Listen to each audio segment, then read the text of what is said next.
Welcome to the last podcast. I'm your host, Brandon Foster, and you are listening to the last podcast. If this is your first time, welcome. If this is your second, your third time, thank you. I appreciate the support. I appreciate you guys listening. And I'm really just enjoying this whole podcast thing for sure. So, today I'm talking about youth sports. And y'all, hear me out. Okay. I guess my generation of youth sports was just totally different. And now, I've been I've been a middle school football coach for the last 8 years, but I've been a coach for the last 9. And to me, this youth sports stuff is out of control. And so now that I'm a coach, I've been a coach for a while. Now that I have a son who is playing baseball, playing basketball, and he's kind of experiencing his own youth sports stuff, I really got some real thoughts on these youth sports. So like I always do, I like to break it down into 4 quarters. First quarter, I'm talking about how it was when I grew up, when I played youth sports. Second quarter, I'm gonna speak on youth sports as a coach. And then third quarter, I'm gonna speak on youth sports as a parent. And then fourth quarter, like I always like to do, is I'm just gonna try to give some advice to parents, coaches, and players. Because again, I feel like I'm on the full circle of this whole athletic life of mine. I used to be the athlete. Now I'm the coach. And now I have a son who has his own sporting career. So sit tight. Again, if you're watching this on YouTube, make sure you subscribe, hit that like button. If you are listening to this on or you're listening to this in audio form, make sure you hit 5 stars and leave any type of comments, good or bad. It all makes me better. So sit tight, enjoy the show, and today we are on youth sports. All right, let's get started. I'm telling y'all, when I was so honestly, I had my entire outline planned for all my podcasts this first season. And when I got to youth sports, I was like, boy, I can't wait to talk about youth sports. And I think I was more excited to speak on it from the perspective of being a coach, but I'm not there. So I really want to start off about how it was for me growing up and just honestly like how much it's changed. So for me, let's see, my first year, I was in second grade. Well, I take it back. I was in first grade when my dad first put me in organized football. And to this day, for some reason, I can still remember we were in Grand Prairie. I don't know what park this was. We were like, hey, son, we're going to try this football team out, blah, blah, blah. And I remember they gave me this little sweep, and nobody touched me. I was out of there. I was like, damn. And again, this is my first time doing organized football. Nothing like in the neighborhood, but I got that little sweep, and I was like, ooh, like, okay, cool. I can be running back like my uncle was. Cool, whatever. So I remember playing, I want to say it was for the, I want to say, was it the Falcons? I had to go look at these old pictures, but I want to say it was the Falcons. So I played that football year, and my dad came to me at the end of the football, or, when it was time to start again. He was like, hey, son, you want to play football this year? And I was like, no, I'm good. Like, I really just didn't want to play. And my dad's like, all right, cool. Which is crazy because, like, thinking about how my dad was, I'm surprised. He was like, nah, boy, your ass going to play some football, boy. But he's like, nah, he said, cool. So then next year came around, and it was time to play. We had moved into our new home at the time. And he was like, hey, son, you want to play football this year? And I was like, yes, I do. So, playing for the Tigers. And boy, I'm telling you, like, my experience with the Tigers was to this day, I can remember.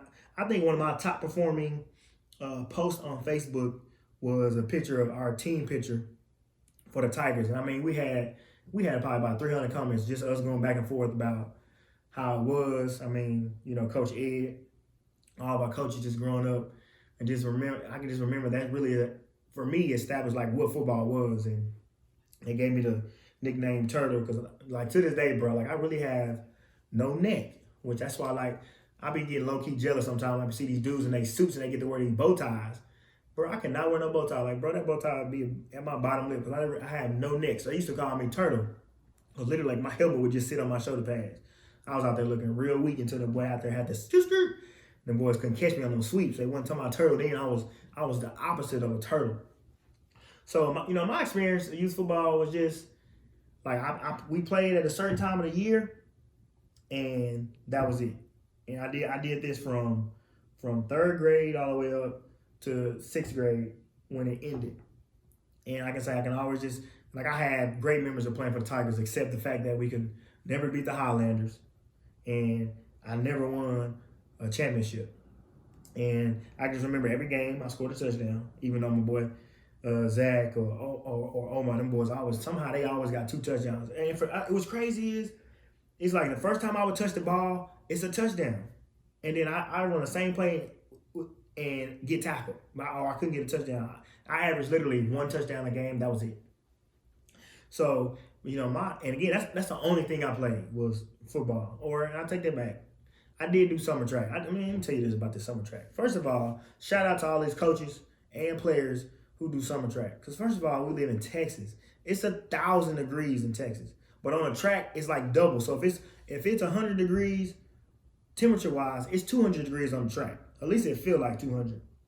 So shout out to all them crazy summer track coaches, because there is no way in hell that I would want to run track. So I did that one time. I can remember, and this might have been at UT, which is crazy. But I can remember just my parents coming in. It's funny because this is the only summer track meet that they came to. And this is the only track meet that I can remember, so I might have been done with it after that. But I can just remember waiting all day just to run like the 100. Man, it's like literally like 32 flights of trying to, just to run 100. And don't get me wrong, I know I won my flight, but I remember thinking like just sitting there in the stands with an umbrella, looking at my mom and daddy like, I am miserable. Like, why do I want to do this? It's hot. So I ran summer track one season, and I don't think my dad even asked me that I want summer track, because he probably was like, nope, you ain't doing it. And I had no issue with him saying no to track. So my youth experience was just strictly football, and that's it. Now, do I agree with that? No, but I'll get on that in this next quarter. So, which brings us right into it. So, second quarter, I'm gonna talk about dealing with youth sports as a coach, and I got some real raw feelings about that for sure. So make sure you stay tuned. Again, if you're on YouTube, subscribe, hit that like button. And here's a quick intermission. Let's get this started, because this is a part that I've been waiting to talk about. And so I'm gonna give you a little background. If you don't know, I've been coaching middle school football for the last 8 years of my teaching career. So I feel like I have some really valid feelings. I'm gonna let you know right now, if you're a parent, you might not agree with me, and you might be a coach, and you might not agree. But just from my experience with dealing with middle school athletes, if I can be just 100 with y'all, I cannot stand youth sports. And I'm gonna clarify it like this. I just feel like, and again, this is from my experience now, so hear me out. I just feel like there's so many coaches that fail these athletes, and it makes it so hard for me as a coach when I get them in 7th and 8th grade to really change their mindset. Because I feel like the toughest part of my job is to give a kid enough confidence and belief in himself that he can go out there and be the best athlete he can be. And it's crazy is because I usually deal with one extreme or the other. And one extreme is I got the kid who is just flat out gifted, but he's damn near uncoachable. Then I have the kid who has the most potential, but then he doesn't believe in himself. And every time I'm like, man, hey man, did you play? And they're like, yeah, I played for so and so. And I'm like, dude, like these kids didn't just all of a sudden have this mindset or have these attitudes all of a sudden. So it pisses me off when I get a kid in 7th grade and he has he has more ego than somebody that plays on Sundays. And it took the longest for me to how to learn how to approach some of these kids without telling them like bro, first of all, it's 7th grade, so chill. Like you ain't going to the league tomorrow, bro. And it's just one of those things where I feel like it's the culture of youth sports, period. And I know in football and where I get a lot of my kids from, there's there's a league and there's I don't know I would say there's 10 teams, and out of those 10 teams, 4 teams are good and the rest of them teams are trash. But then when you really look at how some of these teams are even good, it's because they have 4 or 5, or not even that many, 3 or 4 skill position guys who are just flat out better, and they can go dominate. Like, of course, if you get that one fast kid and can't nobody catch him, like he's gonna be really good. But that sucks because one, okay, you're gonna use up that kid's ability so fast. He's gonna dominate. He's gonna do what he's supposed to do, and that's not his fault. But I don't understand why the coach can't pull him to the side and say, hey, you know what, son? Right now it's easy. And sometimes, like, coaching is just through conversation. Because don't get me wrong, at the end of the day, a coach's job is to put his players in the best position so they can be successful. Period. I get that. But you can tell the coaches who have actually took the time out and say, hey, you know what, son? Right now, you are the best. So right now, I'm not preparing you for right now. What I'm preparing you for is, hey, when you get to middle school, these are what your coaches are going to be like, or this is what they're going to expect. Because that's what I do as a coach. And I tell kids all the time, especially my kids, one, I don't care if we win or lose this game. Because for one, I don't win through you and I don't lose through you. Like, what y'all do on this field, if y'all win, I'm happy for you. I ain't happy for my damn self. Because I don't get paid any extra or any less depending on if you win or lose. So it's my job as your middle school coach to prepare you for high school. Period. That's it. That's my job. They don't say anything about I need to make sure that you win before you go to high school. I need to make sure that you're experiencing losing. It just says it's my job as a middle school coach to prepare you. And I feel like the toughest part of my job is just really fixing the mindset of these athletes. And it comes from parents too, and it comes from youth coaches. And I think some of these youth coaches, and I don't, some low key, I don't even want to call some of them coaches. Some of these daddy volunteers who get on these teams and little JoJo and them, so fast. We're gonna put them at running back. We're gonna put them at quarterback, and they just gonna run all over the team, which is cool for JoJo and them because he out there balling. But what about the 5 O-lineman kids that's out there that y'all don't pay no attention to, and then when we get them, they just feel like they don't feel like anything. They just have no clue about what to do. And again, I'm talking about the kids who are playing youth sports. I'm not talking about the kids who just got to middle school and they've never played organized sport. I'm not talking about those kids. I'm talking about kids who grew up playing youth sports, and how I feel like coaches are ruining a lot of these kids. And I'm telling you, it just pisses me off so much because I'm telling y'all we set them up for failure because this is how I go. And I am like 100% on these, not necessarily predictions, but it happens every year. So I get a kid who was dominant in Little League. So Little League usually stops at 6th grade. So then they get to me in 7th grade, and now they play for their middle schools. And little JoJo was out there. He cold-blooded. And, of course, he can come in 7th grade, and he's still going to be little JoJo. He's still going to be balling. He's still going to be doing his thing. Okay? But then what happens is once little JoJo get to 8th grade, and I don't know what it is from 7th grade to 8th grade, but something happens over the summer where some of these kids who were just not that good all of a sudden become these man-childs, and they become faster and bigger and stronger. And then for some reason, little JoJo, I guess he just, he been balling for so long that now he gets up to 8th grade, and now all of a sudden, little JoJo is just all right. He ain't really that good no more.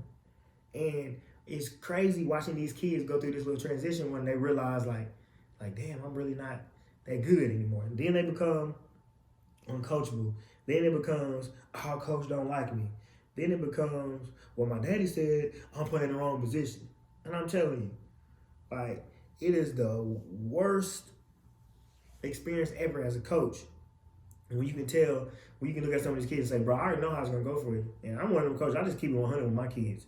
Like, look, bro, like, yeah, you great right now as a 7th grader. I'm going to challenge you to be good next year because I see it every year. I've had some studs who straight ballers. And you know what? Some of those kids are like, all right, coach, I believe. And they go out there and grind and make sure that they can still separate themselves when they're 8th grade.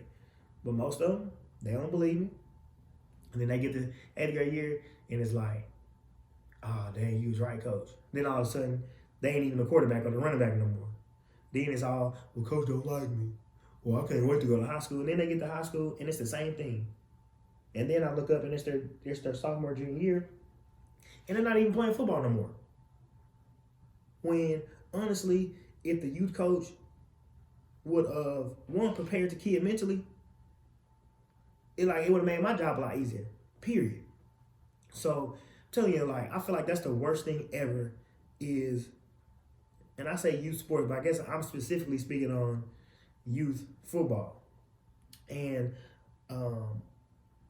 I feel like another thing, and here's the thing, it's not just on the coaches. Honestly, a lot of this stuff falls on the parent. And I know when I was growing up, like we played football from a certain amount of time. Then you know what, if you want to play basketball, you play basketball. That was a certain time of the year. And then you had summer track. Then it just rotated. And like now, I got kids who they play on my middle school team. Then they got this select football shit, and that's exactly what I'm calling it. And they playing on 2 teams. But I'm like, where in the world is it okay to play on 2 teams? Like, I'm for y'all, I have kids who will leave my practice and go to another football practice. Like, as a parent, tell me where that's okay. Like, there is no way you can convince me that playing on 2 football teams is okay. Physically. Period. Like, there's no way that's like you gonna finish like, yeah, you know what, it's really gonna allow him to get better faster. Like, no. Like, you know how they get better? It's called off season. It's called training. That's what not playing twice as many games, twice as many practices. Like that and I have kids. So and then here's what that creates. Because of course in school there's no pass, no play. And it's like, all right, maybe their grades is okay. But now, you know, they do something in school. We got to check them. We're going to take away some playing time. Would have sit them out. And they be giving me that look like, I don't care. I'm going to play Saturday anyway. So then it's like, now I got to deal with the kid where I can't even hold him accountable as a player because he has another outlet.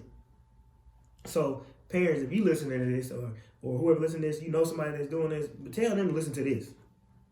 Okay, you are setting your kid up for failure, in my opinion. Because I haven't seen, you cannot convince me that that's safe. So that's not wearing down your kid's body. Period. Like, they don't even do that in the league. You see the players right now complaining, owners want to add games, and the players are like, nah, we good. Like, how about we shorten the preseason and then keep playing these regular season games that we do? So they don't even want to do it in the pros where they get paid. They don't want to add extra games. But yet, somehow, we have parents who think it's okay to have their kids in both in their middle school and in youth sports. Like I said, I got a partner who's a select football coach, and I don't tell him for like, man, bro, I do not feel no select football. Now here's the thing: if they doing it after our season, great, but to be doing it, to be playing on 2 teams during the same time, that's flat out ridiculous. Period. So I feel like the toughest part of my job is just really fixing these broken athletes because their mindsets is different. You know, like I said, it's either the kid who's really good and you can't tell him nothing, or a kid who has some great potential but he don't believe in himself. And again, the kid that don't believe in himself, that's because when he was in youth sports, the coaches didn't pay him no mind because again, they on winning teams, and again, I feel like a lot of parents get blinded about, well, that team winning, but at the same time, is it about the team winning, Or is it about that coach actually developing your kid? Because if it's about developing your kid, we don't really care about them W's and L's right now. Don't get me wrong. When I go into a game, I'm expecting to win. I coach to win. But at the same time, if we lose, I'm not losing any sleep. And I don't know, and I tell kids this all the time, I don't know if it's because I feel like I've been a winner my whole life, but I don't need y'all to help me feel good about winning or losing. I'm more about preparing y'all to win. You gotta learn how, you gotta know how to lose. But at the same time, I'm gonna teach you how to prepare how to win. So I'm telling y'all, like if there's as a coach, if there's something that bothers me to the core, it is youth football. Period. Pause.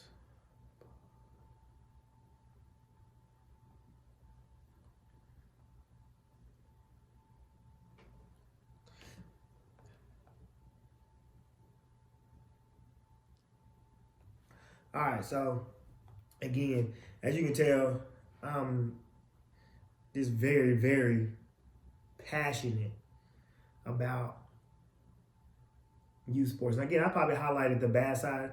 Don't get me wrong, I've had a lot of kids who their youth sports has helped them. But like I said, so many times where it's just it's a frequency of it's the same thing and it's not the right thing. Like I said, I have some kids who have great coaches, but a lot of times when you get these daddy volunteers who are out here living through their kids, but like, bruh, you didn't make it past your JV year, but you out here, you want little John to be the next Deion Sanders, like, bruh, like little John be little John, bro. Like, what's hard with that? Like, it's hard enough, and again, I see it all the time. It's hard enough that these kids want to impress their father or they whoever, but now you gotta put all this unnecessary pressure on him to where eventually when I get him, they weak, broken. So telling y'all, man, we gotta find a way to hold these coaches more accountable. But at the same time, mamas and daddies, we got to do better. And I'm saying we, because I'm a parent. I'm a parent of an athlete too. But we got to do better. So that brings, since I'm talking about we now as parents, that's perfect. This is a perfect little segue into the third quarter. So we're gonna do a quick little halftime break. And again, if you're watching this on YouTube, subscribe, like. If you're on audio platform, Apple, Spotify, my website, whatever, make sure to leave a comment. And if you got some suggestions, some thoughts, shoot them at me. Let me know. Here's a quick little break. All right. Let's jump right back into this. All right. So now I want to switch it up. Now I want to speak from a perspective as a parent. And I feel like it's crazy because I remember when my wife told me she was pregnant, the first thing I was like, well, I want a boy, period. Because again, I wanted my son I just wanted an athlete. Like, I don't know why I felt like like if I had a girl, that there's no way she could be an athlete. Like, there's not a basketball, or there's not softball, or there's not volleyball. I don't know why in my mind. I was like, you know what? I want a boy. We're going to grow. We're going to be playing catch, football. I mean, it's just a football thing. Like, yeah, I want another little football player, another little B Foster running around here playing football, which is crazy because, one, I don't even allow my son to play football yet. He's only played flag football, and I swear, to this day, he can't wait to play football. But I feel like, my experience of being a parent and having a kid who's in youth sports is, I can say it's been different because, for one, I always tell myself the main thing is I was not going to live through my son. I think honestly, that is the main reason why I haven't let my son play sports, because I told myself, you know what? I do not want to put the pressure on my son to try to have to follow my footsteps. Like, and that is crazy because as soon as you have a boy, it's like, oh, you going to play football like his daddy? And I'm like, nope, he ain't playing football. And at first, a lot of that was because I didn't want him to have to experience the hurt, the pain that I had to go through once football was over for me. So I was like, it was really more of a protection mechanism for me. Like, I don't want him to go through that. Like, I'm not going to even put that dream in his mind. Then I think, of course, in a lot better place. Now it's more about, I want him to create his own path. Now, eventually, is he gonna want to play football? Of course, and he may be 10 times better than me. But I didn't want him growing up and him have to hear, "Oh, you're gonna be like your daddy. You're gonna be like your daddy." Like, nah, bro, he's gonna be him. If he wanted to play, if he wanted to be the next gamer on YouTube, fine. You know what? Just be good at what you do. So I really didn't care, what sport he did. I just always told myself I was gonna make sure that, I did not live through my son, especially with my past disappointments, because it would have been easy. Like, man, I feel like I didn't make it, so I'm gonna make sure I push my son even harder, so he don't have to necessarily go through it. But I just kind of told myself from the beginning that I was not gonna not live through my son. Cause I feel like that's one thing. I know that's one thing my dad didn't do. He always just pushed me like, hey, you gonna go out there and be the best football player you can be. And maybe it was a little easier for my pop because he a hooper. I don't know, but I never got the sense that my dad was trying to live his dreams through me, so I never had that pressure. So shout out to you, Pops.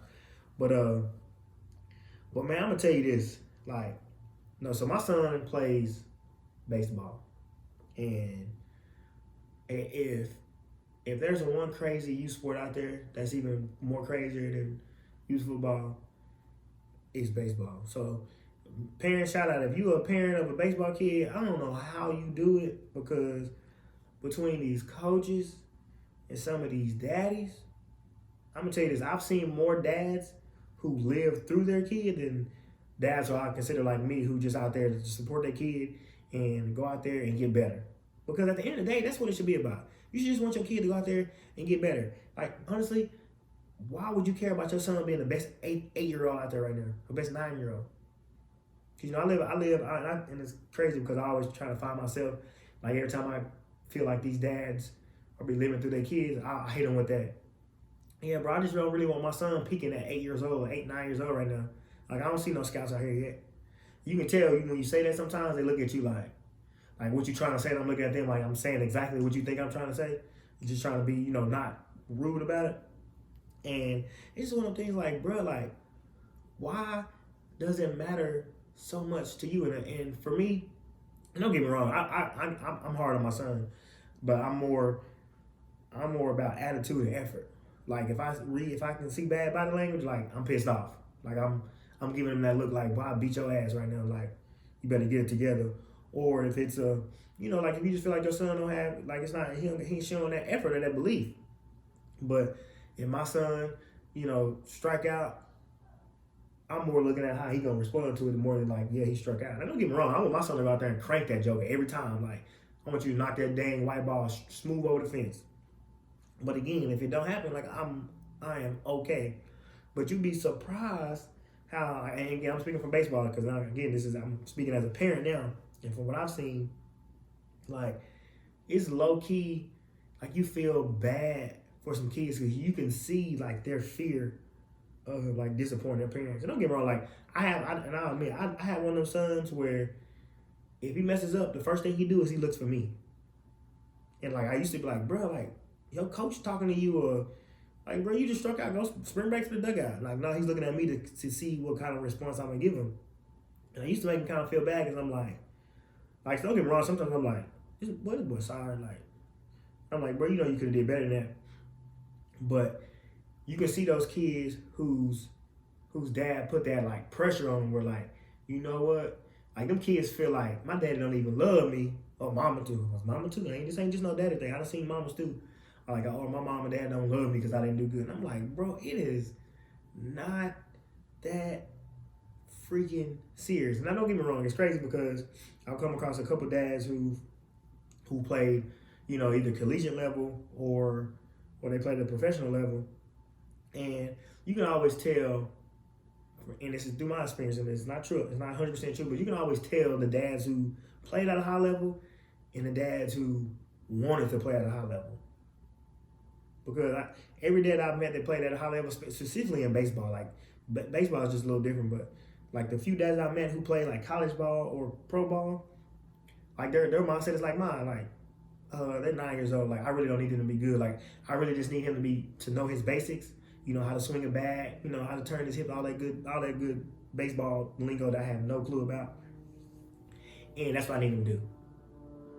But the dads who like really didn't do much And again, I'm saying this like not talking down on them, but like, hey, their career just didn't go past high school per se. Like those, most of the time, half of the time, those are parents who be so hard on their kid. I'm like, bruh, like to me, it's not that serious. We talking about 9 and 10-year-olds. So like honestly, it's funny because honestly, I can be 100 with y'all because I know my wife know this, but like baseball is the worst thing ever. And we out here in these tournaments, and it's like only time it becomes fun is when my son is pitching or he's batting. Like I mean, one time we got in an argument because she's like, "You just be on your phone the whole time." I'm like, "Cause this shit boring." I just have no interest in baseball to begin, but I'm out there supporting my son and just trying to be a good dad. But it's just one of those things where, like, to me, baseball is just, to me, it just ain't that fun to watch. Like, don't get me wrong, I've been in a couple baseball leagues, that's fun. But to sit there and watch, so I mean, I'm really there just to support my kid. But I'm telling you, man, it's crazy. Because here's the thing, like when I'm at these games, I'm like part coach and I'm like part dad. So I'm really just like, I'm watching kids and I see a kid with bad body language. I'm like, oh, I wouldn't have had that. He had to run after that. Like it's more like you see even coaches letting these kids get away with so much stuff. I'm like, see, and then that's why we got to deal with certain stuff when they come meet their middle school coach. Cause I'm like, dude, y'all letting them get away with it right now. Like y'all ain't making them hustle. They don't run. You don't make them say yes, sir. I'm like, bro, there's a coaching like way of like you need to prepare them for middle school. And if you middle school, you need to prepare them for high school. Like that's one thing that luckily my son has had some good coaches where like, nah, you don't do it right, there's gonna be a consequence. Because to me, that's what coaching is. Like, hey, I'm gonna show you how to do it. You're gonna pay attention. You're gonna do it. If you can't do it right, you're gonna keep doing it. And if you can't do it right, you're gonna keep doing it. You're gonna have to do something else because you can't do it right. But it's like now, it's like, well, again, so many, and I call them DVs or these daddy volunteers because they out here chasing all these, especially in baseball. Like, I'm sure it's like this in football too, but it's baseball. Like, it's all about trying to get rings and playing these tournaments everywhere. Like, baseball is crazy. So a part of me is like, I can't wait to he get to middle school, he can play football. But then another part of me now that he's playing basketball, I'm like, at least it's a little bit more action. But at the same time, it don't change basketball either. Like it's the same DVs, daddy volunteers. It's the same dads and moms who are like yelling at their kids, doing all this stuff. And I'm just like, man, you know what? Like, just let that kid make it. Like, we focusing on the wrong thing as a parent. Y'all more worried about the performance of the kid when honestly, you should be trying to build just a mentally tough kid. Because I'm telling y'all, these kids gonna get to middle school and they gonna come across a coach like me who's gonna get in their ass, who's gonna push them. I'm gonna love them, hug them, but I'm gonna push them though. And guess what? Some kids love it, and then some kids it takes a long time for them kids to adjust. And don't get me wrong, I'm not a one-size-fits-all coach. So I know some kids I can yell at, I can cuss at them, I can, rough them up, or some kids I gotta just talk to them. Like, hey man, this is what I really need you to do. Like, hey, I'm leaving, you do it. So you do have to approach certain kids a certain kind of way. But there's also just some kids who just can't be coached because their ass has just been baby. But again, that's a parent issue. And I feel like a lot of that comes from, and again, I'm in the ghetto, so a lot, what I see might not happen all the time or happen in every youth league. But what I see a lot of times is when, little one is cold, he good, mom and daddy let him get away with this stuff because, little one gonna go out there and ball out on Saturday. When honestly, you setting little one up for a failure, especially when they get to middle school and there's no pass, no play, and these teachers don't play. And then they be in for a shock. Like, oh, these teachers don't like me, da-da-da-da. So parents, and this is a perfect segue to the next quarter, where honestly, I'm just gonna give some advice to parents, coaches, and I'm gonna give some advice to players. Although they might not necessarily listen to this podcast. Hopefully, if there's a coach, a parent, mom, I hope they let you listen to this fourth quarter. So again, make sure subscribe, like, hit those 5 stars, give me some ratings on this podcast, and that's gonna lead us right into our fourth quarter. So I'll be right back. Fourth quarter, let's go. I'm gonna make sure I try to finish strong here. I'm sure for a little bit, kind of got on my little soapbox, but again, I just feel hopefully what y'all take from this is I just want to hold everybody accountable, because at the end of the day, we're talking about the future of kids, and we're talking about, honestly, the mental wellness of a lot of these kids too. Because again, a lot of kids like myself wrap what they're able to do around how they see themselves. So I feel like if we got the right kind of coaches, we got the right kind of parents, our kids' future is so much brighter and so much better. So for me, it's more about just making sure we give these kids the best chance possible through what they love to do. Because at the end of the day, like, I love the game of football. I just love sports, and it is a great outlet and opportunities for our kids. But if we fail them as coaches, we fail them as parents, then they're gonna fail, because we've set that path and that road for them.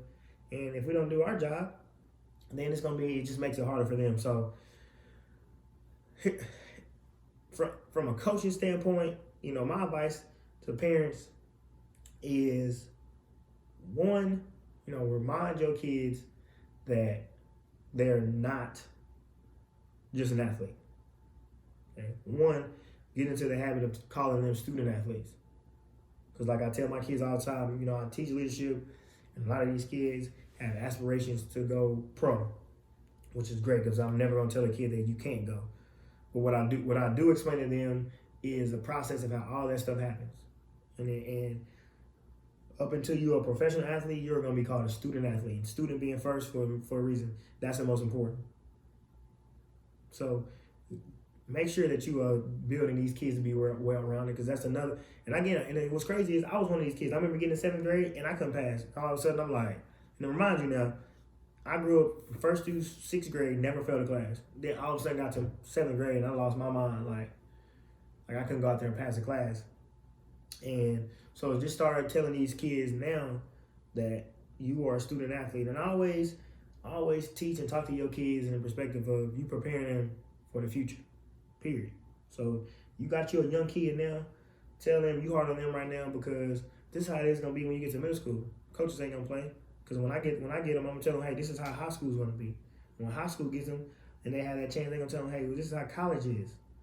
Because what you're doing there is you're preparing them for adversity, and you're preparing them so they'll be able to handle it.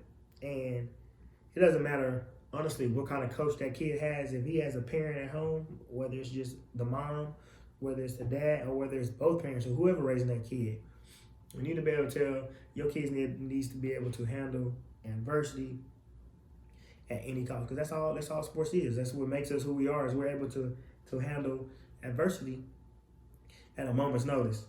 And I just think it's important that we set these kids up for success and not failure. So just being 100% with them, and one, I always, of course, make them feel that you believe in them, because if you are a parent, of course you believe in your kid, but make sure that the kid don't feel like you only believe in them because of what they do on the football field or the volleyball court or the basketball court. And I say that because, again, a lot of these kids find value in what they do, like I did, not necessarily in who they are, but in value in what they do. So you can start telling them, like, hey, this is just a part of you. Hey, you are a student athlete, and you smart. You happen to be really good in sports. So remember, this athlete is a small part of you. So make sure that you're building the whole child, not just the athlete. Because I feel like that may be the biggest problem as a middle school coach to deal with, is having these kids to see themselves as more than just an athlete. And I tell all of my kids, like, bro, like, you can go do this stuff. Like, you're more than just an athlete. So make sure that you build up your kid in the sense that they're more than just a football player, basketball player, volleyball player, whatever sport they may be. And all right, coaches, this is I'm just gonna be blunt. So if you are one of my listeners and you know some youth coaches, please send them this podcast. And if you're a good coach, and the thing is, good coaches know when they're good coaches. They don't have to be told they're good coaches. So you're a good coach, don't even listen to what I'm about to say. But if you only coaching to brag about how many games you won, like, bro, quit. Cause you're doing the kids a disservice. Cause I can promise you this, I remember more about the coaches I had in youth sports than how many games we won. Don't get me wrong, yes, I know we was good and all that, but what I can tell you is that I know that my coaches made a positive impact on my life, and it had nothing to do with how many games we won. So, coaches, and then you have to look yourself in the mirror, man. But if you out here really you out here winning just because so you can brag, bro, like, keep it moving, because you're not doing the kids justice. Period. Because at the end of the day, you're doing this for anything more than just the kids, you in it for the wrong reason. Period. Like if you out here doing it for the accolades and you ain't even really coaching, like, why you doing it? And that's the thing, like, I feel like, especially with youth sports, because it's so easy to do. You get one or two studs out there that can just flat out faster and stronger than everybody, and you can just get a bunch of role players, then it's easy to look at yourself like, oh yeah, I got a good team. That don't make you a good coach though. Like, if you ain't got coaches out there that's actually like teaching everyone, not just little John out there that's just balling. He naturally gifted when you didn't even coach that talent. He just had it before you got him. Like, you need to be out there teaching.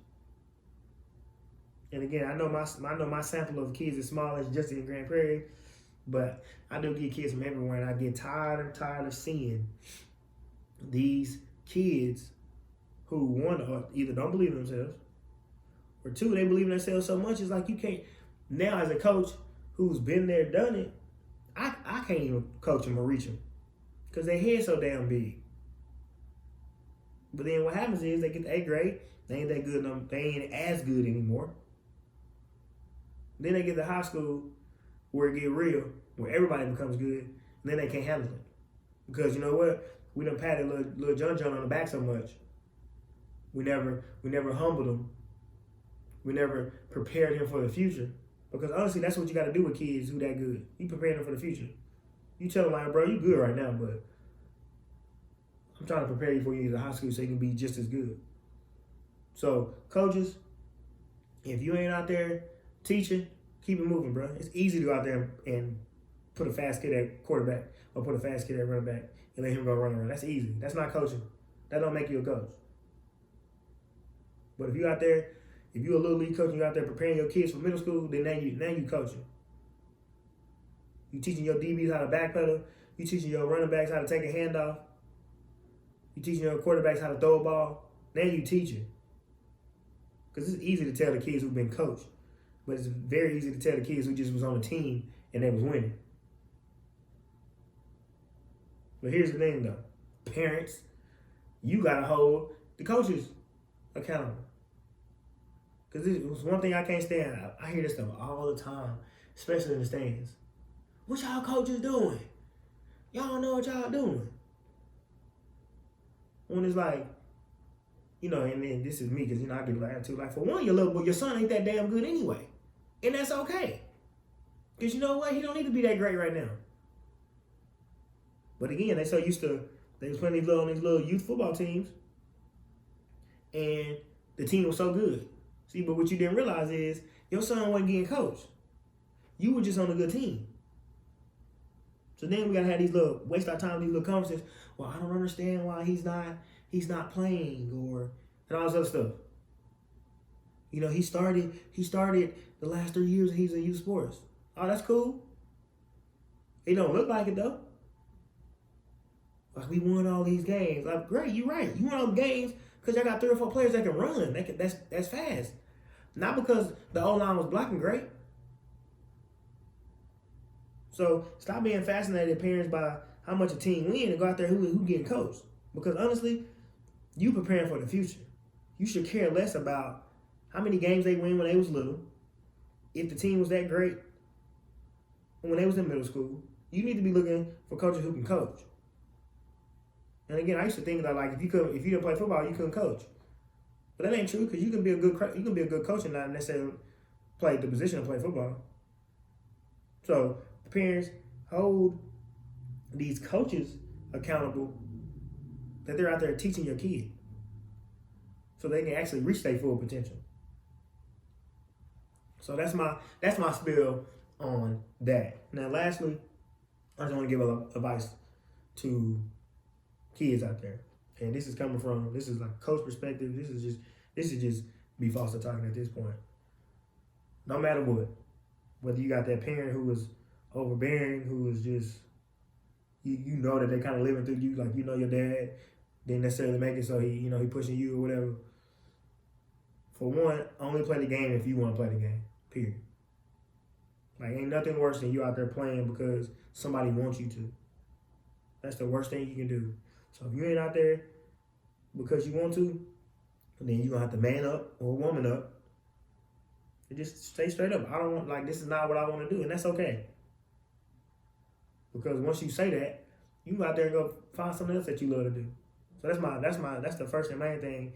Make sure whatever sport that you in, make sure you're doing it because you want to. Period. If you don't want to be out there, then don't go out there. Don't do it.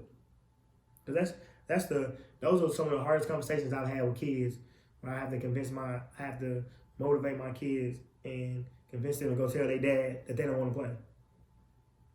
And again, parents, even if your kids want to know, it ain't because he's scared. He just don't want to play, and that's okay. So, kids, if you don't want to play, just be honest. Say, hey, you know what? Dad, Mom, I don't want to play. I want to do that. Or, no, I don't want to play football. Can I just try basketball? Do something else. So, honestly, that's my only advice for kids is really play the game because you want to, not because somebody else wants to. Now, once you commit to that, here's the thing. Just be coachable. Right? You don't know more than the coaches.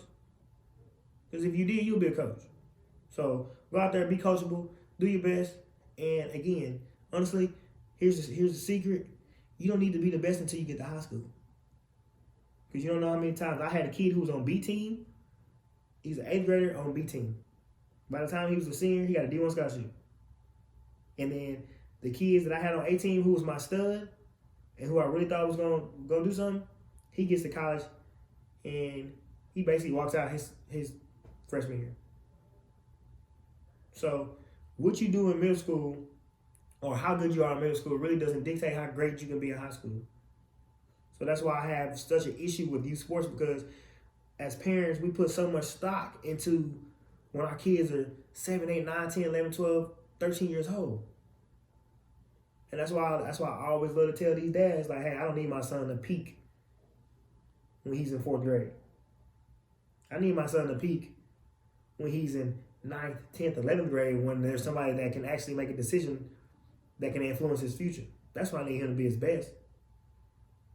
Like, nothing would be worse for me to look at one day and I look at my son's room and he got all these trophies when he was, 9, 10, 11 years old. Then all of a sudden he gets to high school and he gets most improved.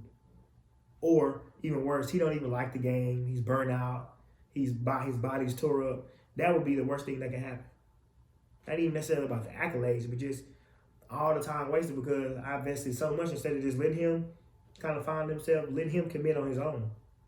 Because parents, honestly, the only thing we should be doing is supporting. That's it. But I damn sure don't want my son peaking when he's in the 3rd and 4th grade. My son right now don't even necessarily want to play baseball. But I'm making a decision for him to play baseball because I want him to be a well-rounded athlete. So he's going to play all the sports at this point. So when he do get to middle school, high school, it's just going to help him be a better athlete. I just believe that the best athletes play multiple sports. So, players, just go out there, do it because you want to. And if you're going to do it, make sure that you commit and you're coachable. So that brings me to the end of this podcast on youth sports. Again, I know I got on my soapbox, but as a coach, I'm telling y'all, man, there's some stuff that just gets under my skin, and a lot of it starts with youth sports and some of these daddy volunteers that I just despise, because again, at the end of the day, it's not about making my job easier. It's about giving these kids a chance to be successful, and it starts young. It's just like on first day of school. Like if a teacher come in with the mean mug face, I ain't about that. Them kids grade the rest of the year. But if you try to come in and you that cool teacher, them kids gonna run you out. Them kids gonna run you out of school. And I feel like that's the same with sports, with coaches. If you go out there and you coach these kids up, you teach them how to handle being coached hard, how to be loved. All it does is set them up later in life so they understand how it all's supposed to work. So that brings me to the end of the fourth quarter. Again, if you're on YouTube, make sure that you subscribe, you like this video. If you're on this audio platform, make sure you leave 5 stars on the Apple Podcasts or Spotify. Make sure you still follow. And most importantly, share this channel. This channel is for everyone, and it's not just for players, it's for parents, for coaches. It's for whoever. So until next time, I'm your host, Brandon Foster, and you are listening to the last podcast, where it is the only time to be last. Or, look, I just messed it up. Where it is the only time it is okay to be last.